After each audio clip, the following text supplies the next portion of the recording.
연예인을 아십니까? 이 연예인이 8월 15일 광복절을 맞이하여 무더위 속에서 마라톤을 했는데요. 무려 81.5km를 완주를 했다고 합니다. 이 81.5km를 얼마 만에 했냐? 7시간 50분 만에 완주를 했다고 합니다.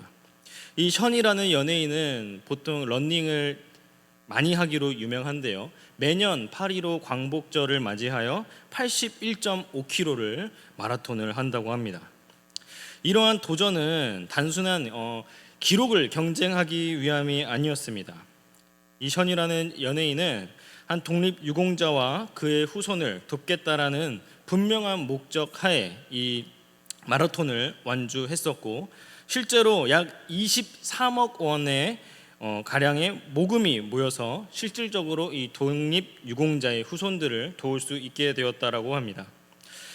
이 마라톤을 뛰는 과정은 굉장히 험난했겠죠.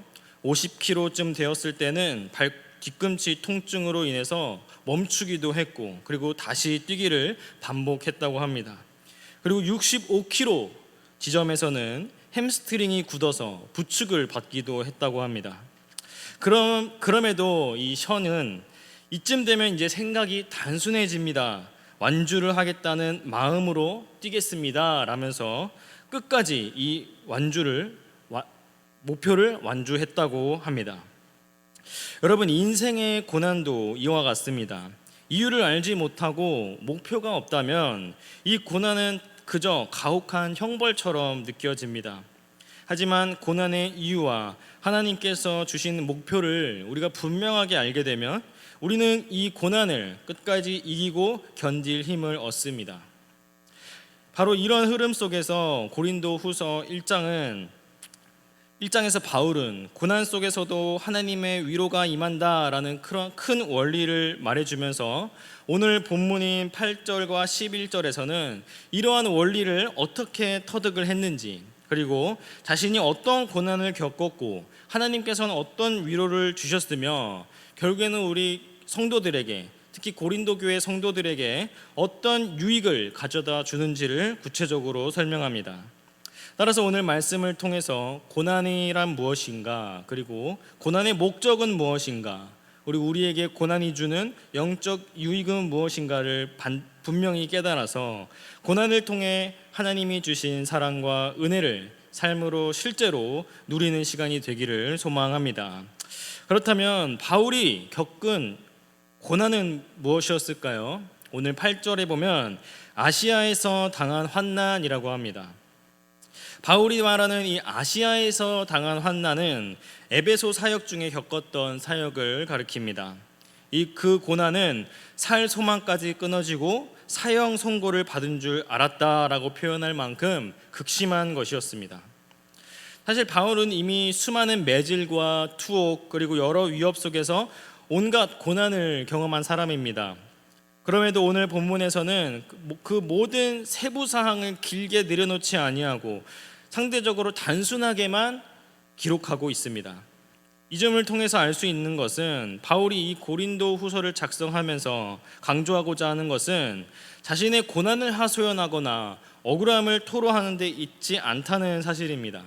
오히려 바울은 자신이 겪은 어려움을 짧게만 언급한 후에 그 고난을 통해 성도들에게 전하고자 하는 영적 교훈에 더 큰 비중을 두고 있습니다. 그런 의미에서 바울이 말한 간단한 이 환난은 무엇인지 한번 두 가지만 좀 살펴보려고 합니다. 아시아에서 당한 환난은 고린도 후서가 기록되긴 이전 그가 사역했던 에베소 사역과 관련이 있습니다. 왜냐하면 그때 당시에 아시아에서의 주요 사역은 에베소에서 이루어졌기 때문입니다. 근데 에베소에서 어떤 일이 있었는가? 사도행전 19절을 보면은 데메드리오 폭동 사건이 있습니다. 이 데메드리오 폭동 사건이라는 것은 바울이 전하는 복음을 듣고 개종한 이 에베소인들이 우상 숭배에서 떠난 것이 계기가 되어서 일어난 사건입니다. 우상 숭배에서 떠난 에베소인들 때문에 그 우상의 모형들이 팔리지 않자 바울 일행이 아르테미스 신을 모독한다고 하면서 군중들을 선동해서 바울을 해치려고 했던 사건입니다. 물론 이때 바울은 성도들의 도움으로 피신했지만 바울과 같이 동역했던 가이오와 아리스다고는 붙잡혀서 연극장으로 끌려가게 됩니다.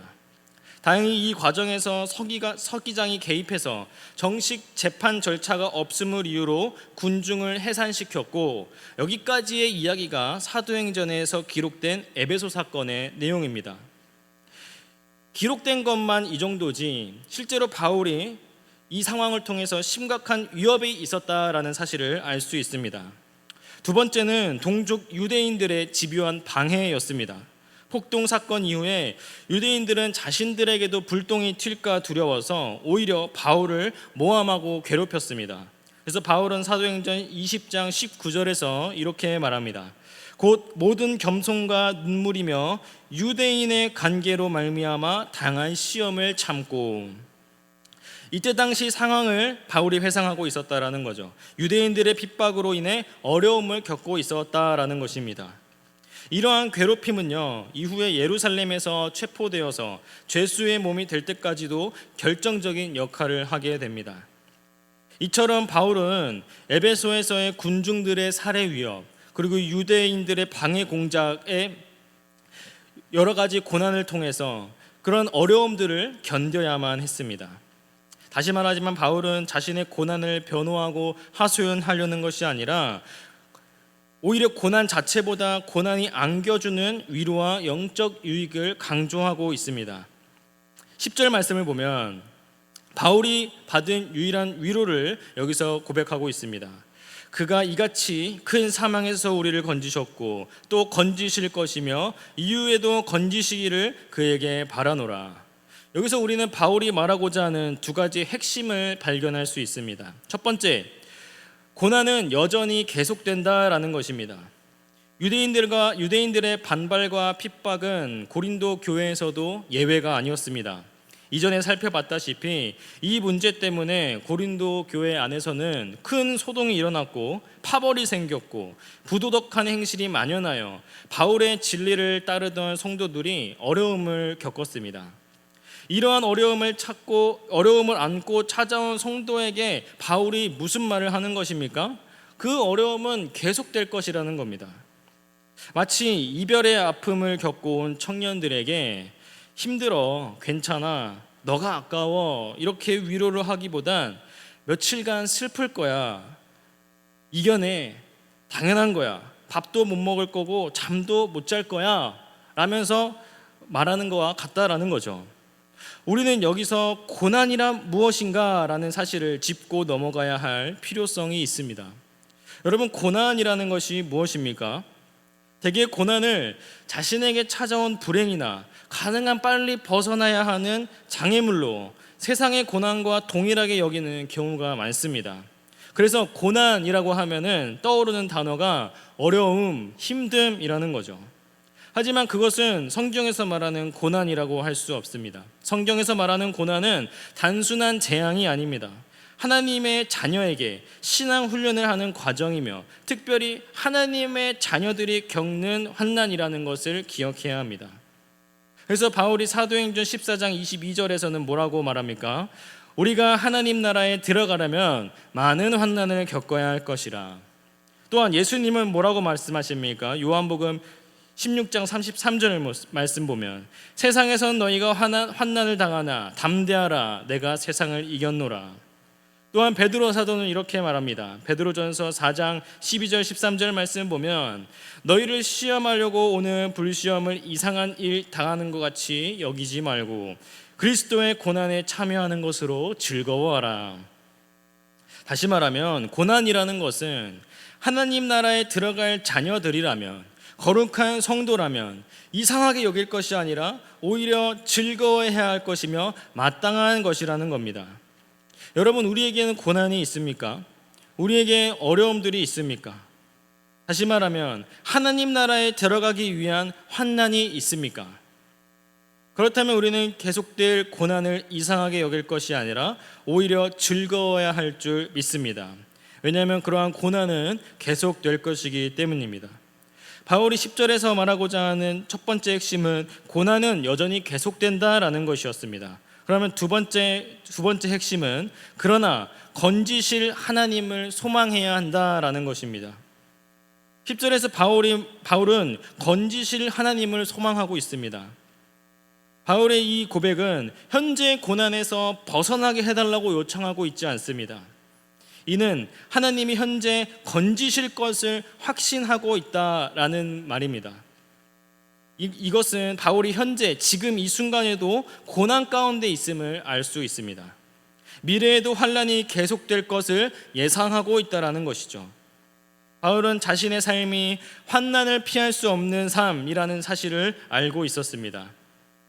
바울에게 있어서 이 땅 위에 하나님의 나라를 추구하는 길은 곧 환난을 겸하여 받는 길이었습니다. 여러분, 이 부분이 바로 고난의 위로의 핵심이며 세상에서의 어려움과 다른 점입니다. 세상적 어려움은 어떠한 목적 없이 찾아오며 하나님의 나라와 연결되어 있지 않습니다. 그래서 좌절하고 절망하는 결과를 초래합니다. 물론 그 과정에서 인간 내면의 담대함으로 세상적인 교훈을 얻기도 하지만 중요한 것은 그리스도와 하나님 나라와 관련이 없다라는 것입니다. 또 다른 차이점은 세상적 고난은 내가 열심히 노력해서 이 어려움을 이겨내야 하지만 그리스도의 고난은 우리의 노력이 아니라 하나님의 전적인 은혜로 이겨낸다라는 점입니다. 하나님은 하나님께서 택하신 자들을 은혜로 구원하셨으면 그들을 끝까지 믿음 안에서 보존하시고 그 구원의 완성을 이루게 하십니다. 그런데 그 여정을 이끄시는 분은 누구입니까? 바로 하나님이시며 하나님의 전적인 은혜입니다. 이것을 우리는 뭐라고 부르냐? 성도의 견인이라고 합니다. 웨스트민스터 신앙고백서 17장에서 나타나는 성도의 견인은 이렇게 말합니다. 17장 1항을 보면 하나님께서 그리스도 안에서 사랑하시고 효과적으로 부르시며 성령으로 거룩하게 하신 자들은 은혜의 상태에서 전적으로 또는 최종적으로 떨어질 수 없으며 반드시 그 상태에서 끝까지 견디며 구원을 받게 된다. 그리고 17장 2항은 이 견인의 근거를 이렇게 설명합니다. 성도의 견인은 그들 자신의 자유의지에 달려있지 않고 하나님의 선택의 불변성, 그리스도의 공로와 중보, 성령의 내주와 인침, 은혜의 성격에 달려있기 때문이다. 그래서 바울은 로마서에서 뭐라고 말합니까? 로마서 8장 38절 39절을 보면 내가 확신하노니 사망과 생명이나 천사들이나 권세자들이나 현재일이나 장래일이나 어떤 피조물이라도 우리를 주 예수 그리스도의 안에 있는 하나님의 사랑에서 끊을 수 없으리라.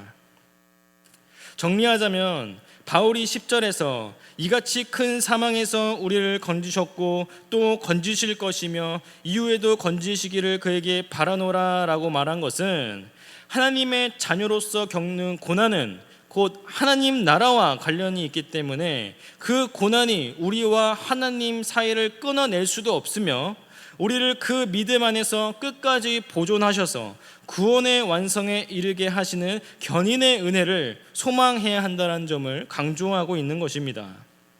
이러한 사실은 수많은 어려움과 고난을 겪은 바울에게 유일한 위로가 되었습니다. 고난 속에서 바울은 건져주실 하나님을 소망함으로 위로를 얻었고 이제 고난과 어려움을 겪고 있는 고린도 교회 성도들에게 조금 더 구체적으로 고난이라는 것이 성도에게 주는 유익을 권면합니다.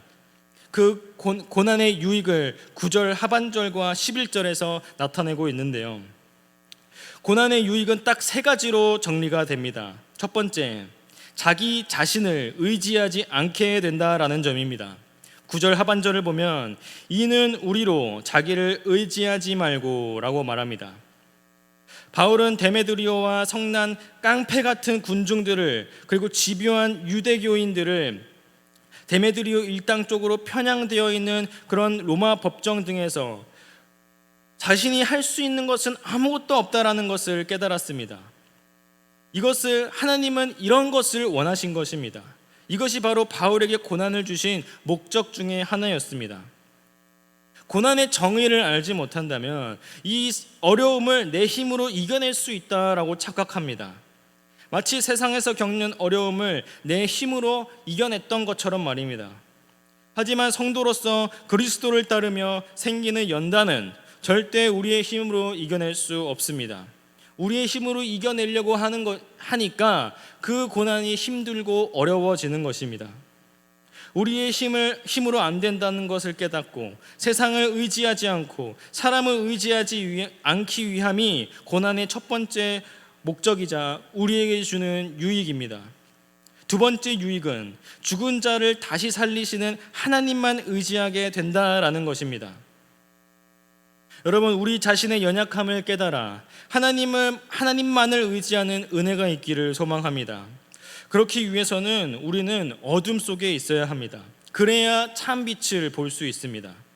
아파봐야 약의 효능을 의지하듯 고난이 있을 때 우리는 참 소망의 하나님을 의지할 수 있습니다. 그래서 고난이 우리에게 유익이 된다라고 바울은 말하고 있는 것입니다. 물론 제가 여러분에게 고난이 있었으면 좋겠다라고 하면서 말을 하는 것은 아닙니다. 단지 그만큼 우리가 연약한 존재이며 그렇기 때문에 참 소망의 하나님을 의지해야 한다라는 것을 강조하는 것입니다. 마지막으로 고난의 유익은 11절의 말씀을 보면 이렇게 나와 있습니다. 기도와 감사가 생겨난다라는 것입니다. 바울은 자신의 환난을 만난 것을 근거로 해서 고린도 교회 성도들에게 기도해 줄 것을 부탁했습니다. 환난을 만나면 기도하게 되며 자연스럽게 기도해 달라는 부탁을 하게 됩니다. 그렇게 되면 기도 안에서 성도들과의 깊은 교제를 할 수 있게 되며 그 기도를 통해 성도의 교제도 더욱 결속시키기도 합니다. 이러한 과정 속에서 기도의 응답을 통해서 때때로는 환난으로부터 건져냄을 받는 은혜도 받게 되고 환난에 계속 머물러 있으면서 무너지지 않고 이겨낼 수 있는 힘도 생겨나게 됩니다. 바울은 이것을 뭐라고 부르느냐? 하나님의 은사요, 하나님이 주시는 선물이라고 부릅니다. 이러한 선물을 받으면 우리는 당연히 하나님께 감사를 드리게 됩니다. 이처럼 환난은 성도들로 하여금 깊은 교제 속에 들어가게 하시고 하나님의 선물을 받도록 하게 하시고 감사 안에서 하나님과 더 깊은 교제 속에 들어가는 계기가 된다라는 것입니다. 고난은 나 자신을 의지하지 않게 하며 하나님을 의지하게 하는 유익이 있습니다. 이를 통해 하나님께 기도할 수 있게 되며 우리는 이 사실을 감사하게 됩니다. 바울의 말대로 기도와 감사로 나아갈 수 있다라는 이 사실도 하나님의 은혜요 선물입니다. 특별히 제가 여기서 강조하고 싶은 것은 기도입니다. 성도로서 하나님의 연단과 고난이 있다면 반드시 기도가 동반이 되어야 합니다. 특히 기도는 고난과 연단 속에서만 이루어지는 것이 아니라 그리스도인의 기본적인 의무이지요. 존 파이퍼 목사님은 기도의 중요성에 대해서 말하며 기도하지 않는 자는 죽은 삶이라고 표현하기도 합니다. 저는 이 말에 동감합니다. 부모가 자식에게 관심도 없고 자식이 뭘 좋아하는지도 모르고 자식에게 용돈도 주지 않으며 소통도 하지 않고 옷도 사입혀지지 않는다면 그것을 우리는 참 부모라고 할 수 있습니까? 마찬가지로 그리스도인이 기도를 하지 않는다면, 하나님과 소통을 하지 않는다면, 하나님이 무엇을 좋아하시는지, 무엇에 관심이 있는지를 우리가 관심 있게 기울이지 않는다면 우리는 그 사람을 참된 성도라 할 수 있을까요? 기도하지 않는 자를 참된 성도라 할 수 있을까요? 특별히 내일부터 가을 특별 새벽 기도회가 진행됩니다. 그래서 우리가 함께 참여하셔서 특별히 기도의 지경이 넓어지고 기도의 즐거움과 유익을 맛보는 영적 계기가 되기를 간절히 소망합니다. 말씀을 맺겠습니다. 옛말에 몸에 좋은 약은 쓰다라는 말이 있습니다. 그래서 어른들은 쓰고 맛이 없어도 건강을 위해서라면 잘 먹어야 된다라고 합니다. 바울에게 고난이란 이런 것 같습니다. 쓰지만 그 과정을 통해 결국 영적 성장을 이루기에 기꺼이 감당해야 한다라고 말합니다. 바울은 고난을 통해 오히려 건져주실 하나님을 소망하는 영적 유익을 삶에서 경험했습니다. 물론 고난인 만큼 아프고 힘겨운 시간이 있었지만 영적 유익이 안겨주는 기쁨과 위로가 더 크고 충만했다라는 거죠. 이러한 고난은 우리에게 동일하게도 영적인 유익을 줍니다. 무엇이었습니까? 세 가지였죠. 우리 자신을 의지하지 않게 하며 하나님을 의지하게 하며 기도와 감사로 나아가게 된다라는 점입니다. 이것은 꼭 고난이 있어야지만 가능한 게 아닙니다. 고난이 없어도 우리는 참 성도로서 하나님을 의지하고 기도와 감사로 나아가야 합니다. 하지만 고난이 있을 때야 비로소 우리는 기도하고 하나님을 의지하게 되는 우리를 너무나도 잘 알고 계시기에 하나님이 그 길로 우리를 인도해 주시는 것입니다. 따라서 기도와 감사로 나아갈 수 있는 거룩한 수단인 고난이 성도에게 참 유익이 된다라는 이 바울의 고백은 환난과 어려움 속에 있는 성도들에게 참 위로의 말씀이 되어 건져주실 하나님, 구원의 완성을 이루어 가시는 하나님, 그 무엇도 끊을 수 없는 사랑의 하나님을 온전히 소망하는 믿음으로 나아가는 귀한 성도들 되기를 소망합니다. 기도합니다.